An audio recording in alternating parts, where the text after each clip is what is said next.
Mad Max Fury Road came out in 2015. This follows Max and Furiosa learning to trust each other while being on the run from basically the entire Citadel. This is Immortan Joe and basically all of his goons, and it's basically just a 2-hour action sequence with little bits of story and little bits of talking in between. But for the most part, it is this non-stop action.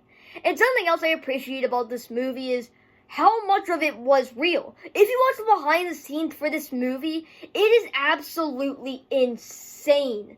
The behind the scenes for this movie were incredible. They did so much of it for real, which is something you can really see through some of the visuals. Most of the CGI was actually just used mainly for the sky. And it introduced all these different ideas about how the Citadel was ran at the beginning of the film. And then Furious leaves with some of the other people that they were saving from the Citadel, and that's basically where the movie starts off. And then after that is 2 hours of action. Well, I guess it would be an hour 50 minutes by that point, but just basically just 2 hours of the straight up action.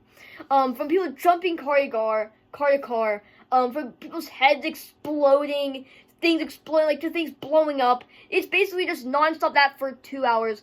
It's 100% completely different from Furiosa that came out this year, because that one was more story-based. This one is a straight-up action, non-stop the whole way through. And seeing the relationship between Max and Furiosa in this movie is just amazing, and seeing how they interact throughout this film is just really good.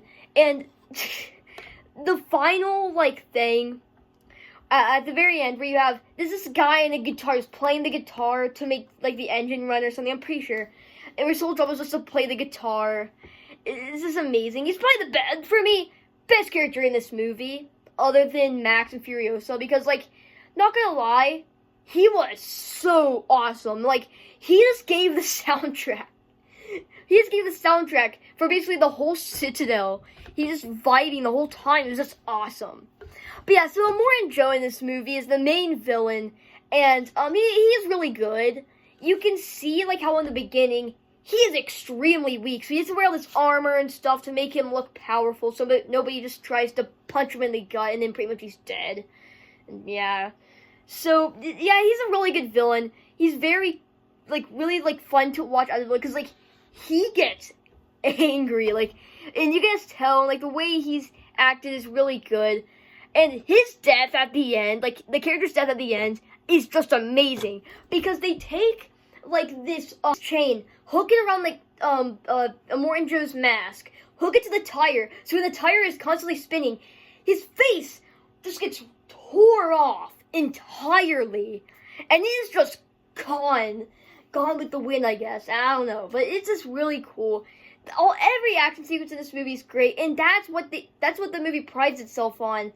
That's a really good thing, because it is perfect. And yeah, I don't think any other movie is really going to be made like this, because the way that they made it, the production of this movie was absolutely crazy, and you really can't make movies like they did make this movie back when they did make it. That was a really bad sentence, but you get the idea. And yeah, so Mad Max Fury Road. Definitely an amazing movie with amazing action sequences, a really good story, really good ideas, really good characters, and really good execution of all these different ideas. So out of 100, I'm going to give this movie probably 77, 78, somewhere around there. And out of 10, I guess that would relate to maybe an 8, 7 or 8. Anyways, guys, if you enjoyed this video or any of my other content, please consider subscribing. I'll see you in the next one. Goodbye.